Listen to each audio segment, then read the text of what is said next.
In this series, we've been talking about ways to crawl out of a hole, using a debate to change the narrative, becoming a more disciplined candidate, and in the case of Ronald Reagan, offering a compelling message. Today we turn to yet another way to crawl out of a hole, assassinating the character of your opponent.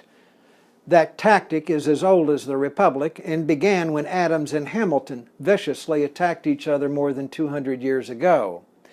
More recently, George Bush 41 and President Obama won difficult races by assassinating the character and values of Michael Dukakis and Mitt Romney.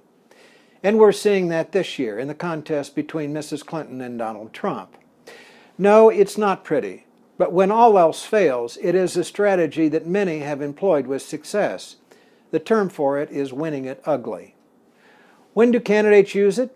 When the only way to win is to drive their opponent's negatives into the stratosphere and make them worse than their own? What makes it work? Number one, there must be an element of truth to the attacks.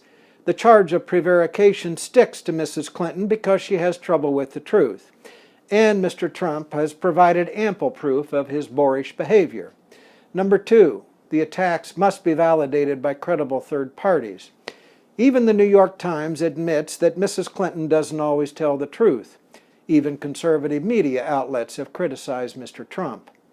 Number three, there must be hard evidence to support the attack.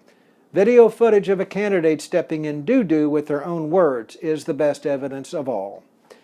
If you are running for office or may run for office in the future, character assassination will always be a potential tool in your arsenal. One note of caution, however: it is not an uplifting path to victory. It does not inspire anyone. And if you win merely by being less objectionable than your opponent, you'll have no mandate to do anything great or grand. Candidates who win it ugly usually don't accomplish much during their time in office.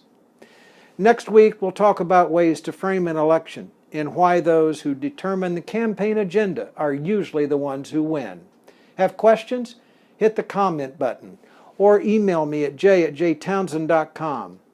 Be sure to visit jaytownsend.com to get your copy of my free book, The 10 Worst Mistakes Candidates Make. I'm Jay Townsend.